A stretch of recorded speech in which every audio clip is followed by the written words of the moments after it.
Bienvenue dans le podcast Entrepreneur Solutionneur, épisode 67, épisode tête-à-tête avec un entrepreneur. Et aujourd'hui, je reçois Jean D. Bergeron. Alors, bienvenue, Jean. Épisode spécial parce que c'est le dernier que j'enregistre pour la saison, soit dit en passant, et pour ma saison 5, et c'est en vrai. Donc, pour la première fois, on va être en vrai. Avant de commencer, je vais faire ta bio et après, on commence l'entrevue. Comme prévu. Alors, Jean D. Bergeron, c'est l'histoire d'un passionné de technologie et d'innovation qui a su tracer son propre chemin entre informatique, jeux vidéo et entrepreneuriat. Son aventure commence en technique informatique, mais un détour imprévu le pousse à se réinventer. Il obtient son DEP en informatique en 2009 et dès son stage, il devient gérant de fin de semaine chez Microbyte Repentigny. Diplôme en poche, il poursuit chez Microbyte Laval en tant que technicien et vendeur, développant ses compétences à la fois techniques et relationnelles. En 2010, il rejoint CGI où il passera près de 5 ans à évoluer dans des rôles de plus en plus stratégiques. D'abord technicien, il intègre ensuite l'équipe back-office avant de rejoindre un projet spécial White Glove visant à sauver un client majeur. Il prend ensuite en charge la gestion des demandes pour son équipe en tant que technicien senior puis gestionnaire de demandes de services et devient le référent de son groupe d'environ 30 personnes, prenant progressivement en main les responsabilités de son chef d'équipe. Animé par l'envie d'entreprendre, il quitte CGI en 2015 et suit l'ASP, lancement d'entreprise, lançant Bergeron Informatique, une entreprise spécialisée dans le support technique et la conception web. Souhaitant explorer de nouvelles voies, il se forme ensuite en conception de jeux vidéo et fonde Solertia Game en 2017 grâce à la subvention STA.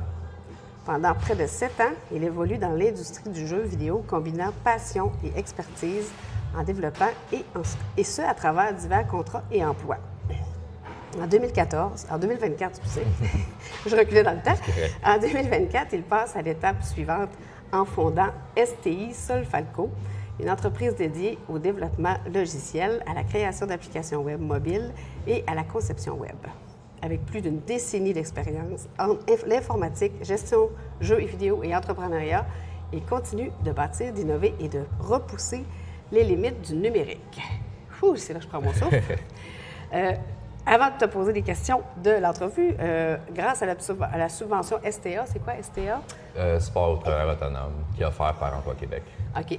Et STI Solfalco. Solfacto. Solfacto, qui est comme de l'anglais Solution Factory. Okay. Ou théoriquement en français Solution Factor.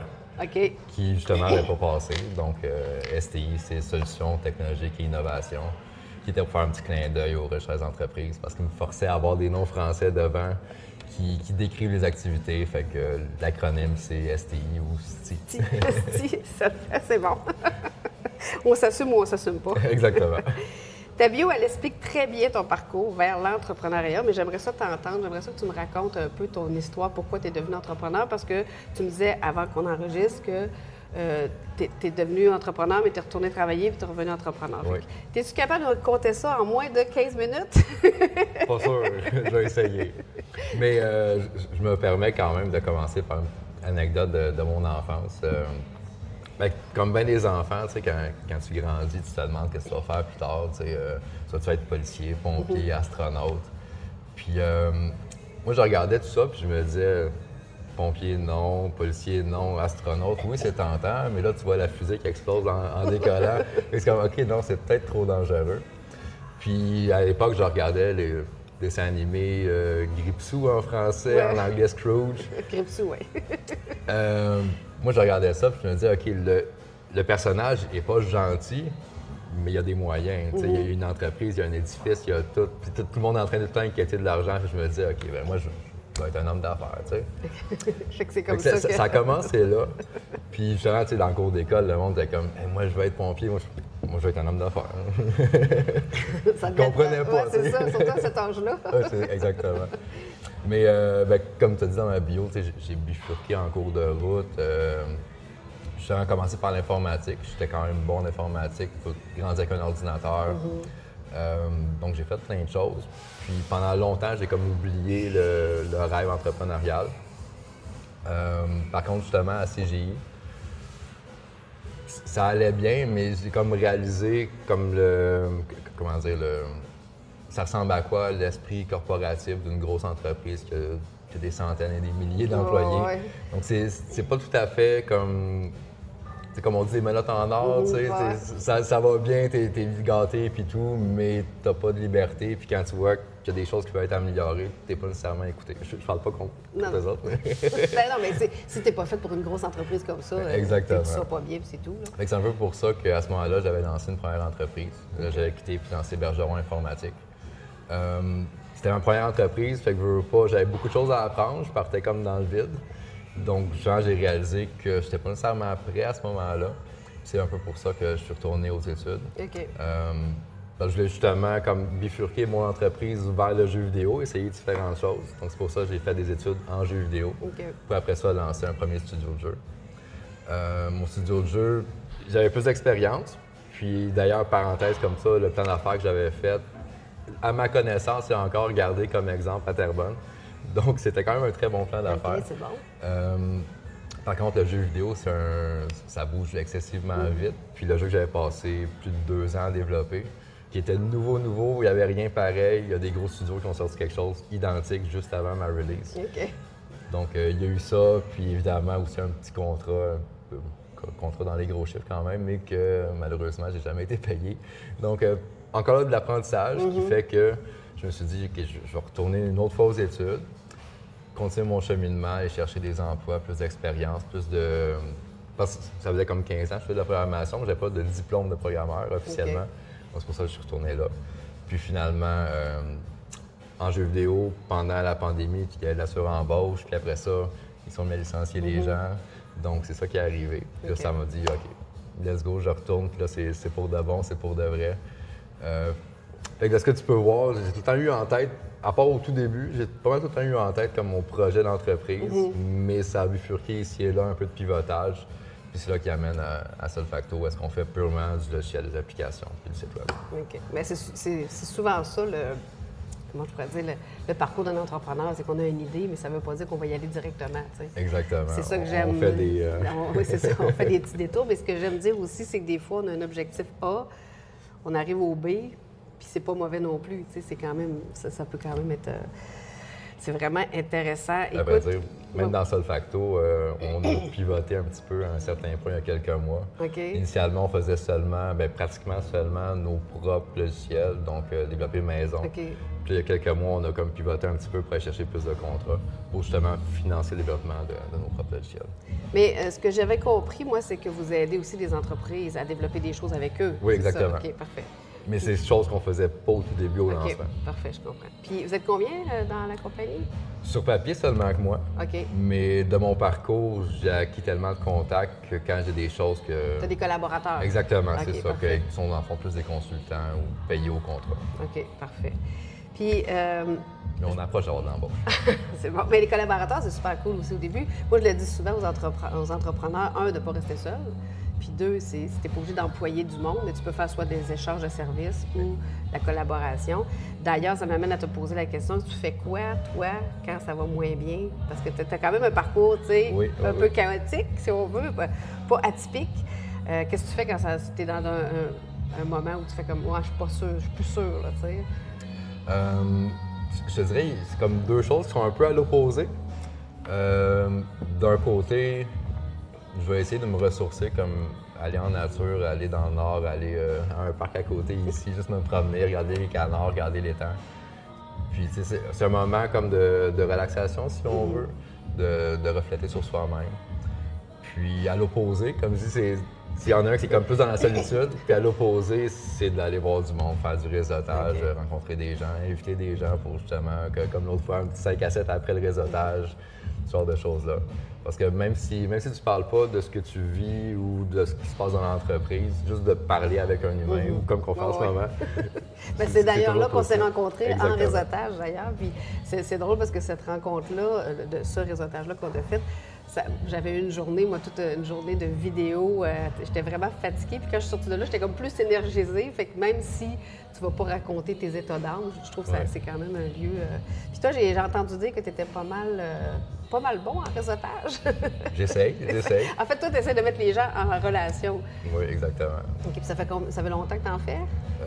Non, ça fait un petit peu moins d'1 an. Ah ouais, OK. Mais Mais à disons à fond, c'est ça. Puis on se cache pas que moi, étant dans le domaine des technologies, de l'informatique, chaque réseautage, on vient de me pousser en dehors de ma zone de confort parce que je suis plus à l'aise avec un ordi ou avec des bons amis d'enfance que dans le réseautage. Mais j'ai vraiment, comme tu dis, été à l'extrême pour pousser mes limites.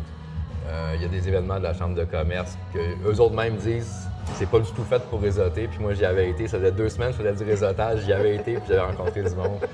Puis je faisais le tour. Là. Ils sont tous en petits groupes, puis ils attendent le gala, puis tout. Mais moi, je faisais le tour. J'allais tous les voir un par un. T'es vraiment comme un cas, comment je pourrais dire ça? T'es comme le mouton noir, parce qu'en informatique, les gens sont pas vraiment portés à faire ça. Là. Effectivement.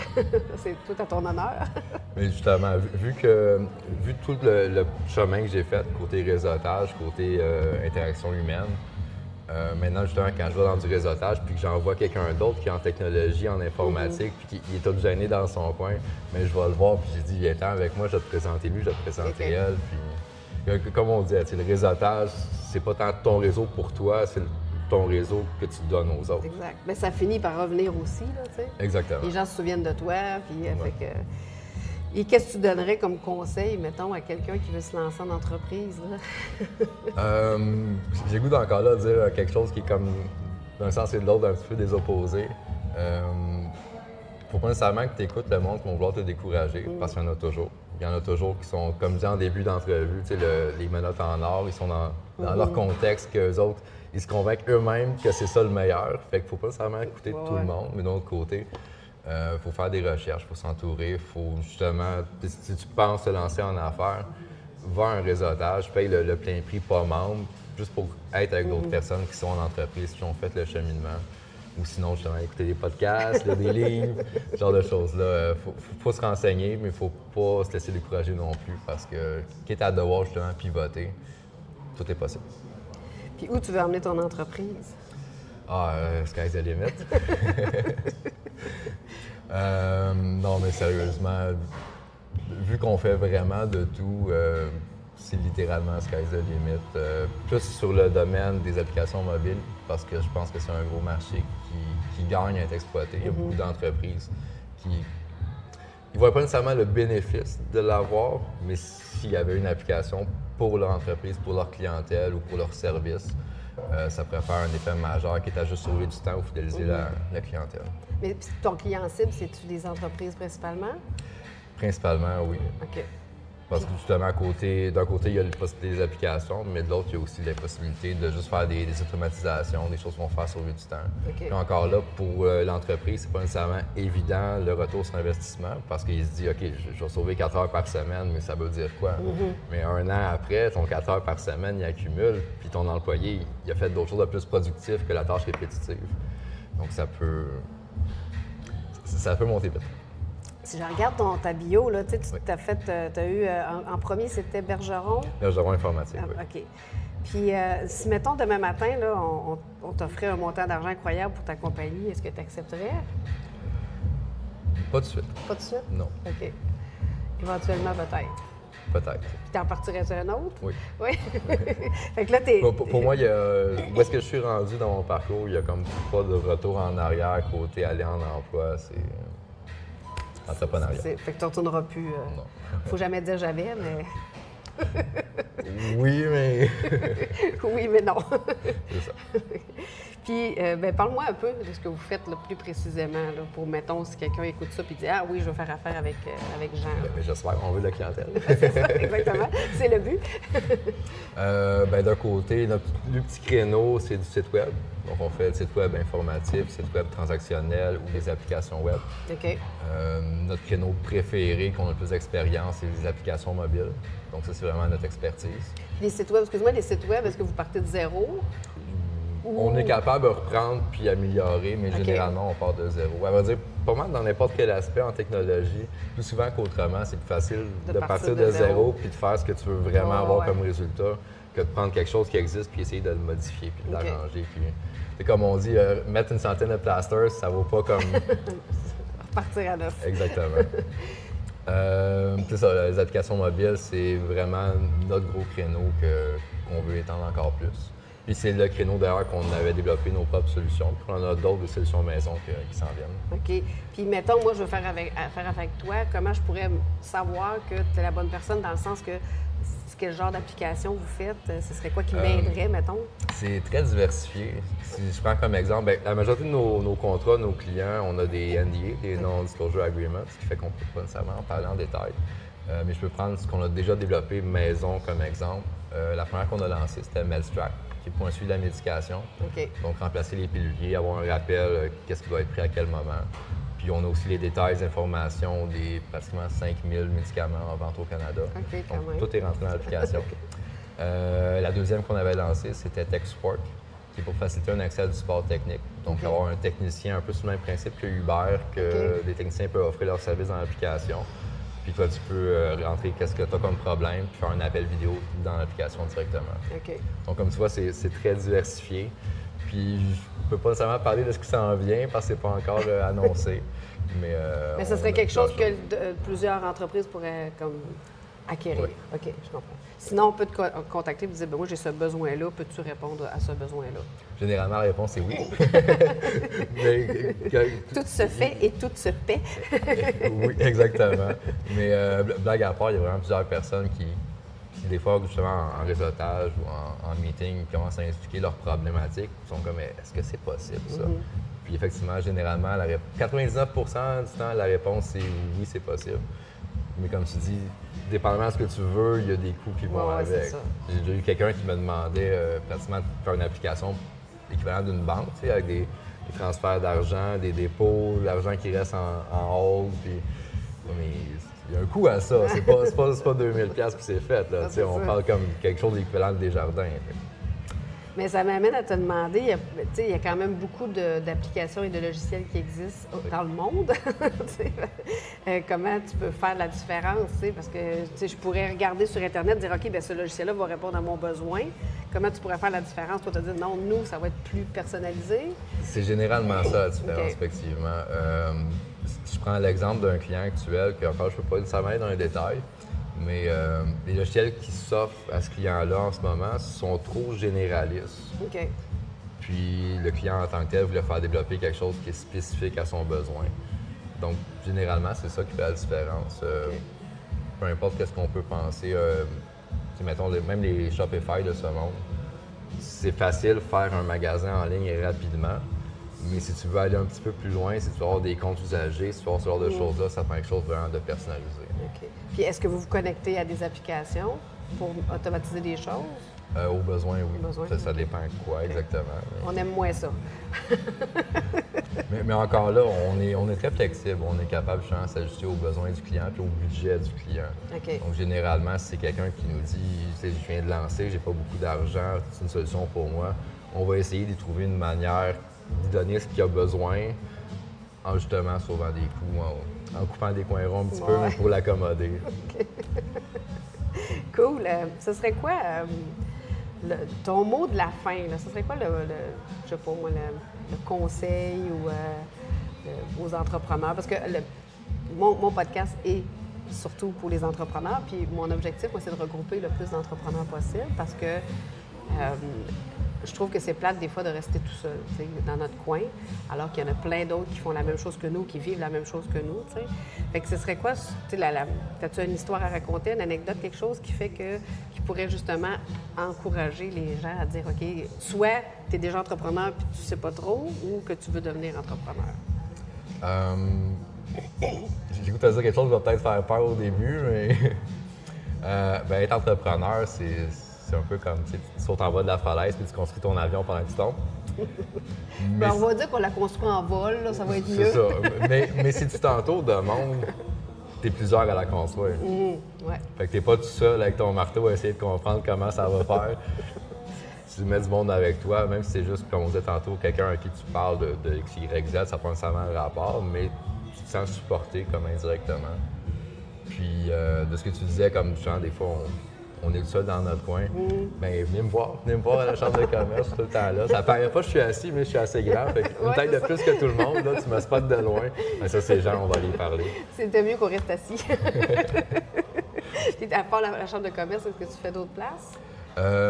Pour le moment, non. Je risque d'aller au GREL, le Grand Rassemblement entrepreneurial des Laurentides. Si je ne me trompe pas, j'espère que j'ai dit comme il faut. C'est tout nouveau, c'est justement une entrepreneur de la région qui m'en a parlé. OK. Puis je risque de bientôt me joindre aussi à une ou deux autres chambres de commerce. OK, OK. Donc, j'attends un petit boom marketing là, avec une équipe que je serai avec, puis après ça, je vais... Fait qu'on va entendre parler de toi. Définitivement. Encore plus. Autant moi que Solfacto, on est là pour rester. C'est bon, bien, je te remercie beaucoup. Merci à toi.